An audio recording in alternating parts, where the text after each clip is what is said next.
Hey guys, doing some reframing here on Albion. You can see, look at all the full block bridging. You can see the beam running right along right there. That's the beam that we pushed up, and then we put in this row here of full block bridging, and this row here of full block bridging, but then we're here over the old house. This again, you can see the concrete block wall. That's in bad shape. So there's the concrete block that we're tearing out, and this is the old house. Look at the width of some of these boards. I got a 12-inch boot, and that's a 12-inch board. So that's really, really big stuff. But so we're trying to be able to build a beam because, again, we want a beam just like that over here. So now we're building one, but we have to cut off the ends of the raggedy old joist. So you can see, look at the rubble, guys. I can't leave this. But in doing so, this house here over there, that was built in 1955. In the 60s, they built the addition. But we're looking at the addition. I know it was made out of used lumber because if you look, the lumber on the walls are used. They're old wood. You can see the lath and plaster marks. See the lath and plaster marks right there? See these ones right there. Those are lath and plaster marks. So you can see going up and down where they put all the lath and then they would plaster it. So we're using used lumber.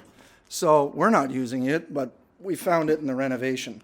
So we've got old joists that we have to cut off. But we noticed that, again, this is a lot of used lumber. And so we're looking at this lumber, but I tried cutting through it because, of course, you could see we had to cut through because we're going to make a beam. But we had to get some blocks. The only problem is there's already a block on here. So I was cutting through it with my big Bosch blade. The problem is I kept hitting this obstacle. Look at this very closely, guys. These nails are hand cut. They're square cut nails. These are square cut nails, guys. Isn't that neat? Square cut nails.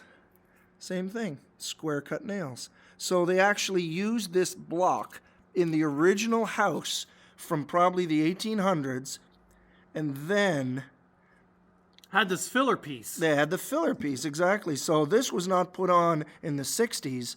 This was put on 100 and something years ago. Very, very neat. So now we're cutting it off, surprisingly, exactly parallel, you see? Exactly parallel. I just couldn't go any farther because I'm hitting something. So I ended up cutting it off, and sure enough, I'm bumping into all these nails. We pulled out the nail, and sure enough, we finding square cut nails. So just a little bit of, it's to be able to say that the old timers, they never threw anything out. Well, what are we going to do with this piece of wood? Well, we're going to we'll put it in. Where will it eventually end up? Well, maybe we'll turn it into ashes. Take a look. Walk down this way here. Nice solid floor. We're going to change these stairs, guys, because they're old and shit. And walking over here. And it's almost quitting time. So we've got the block. And I think we should put it in there with hand-cut nails. Sand 379, guys, using used lumber. See ya, guys. Thanks.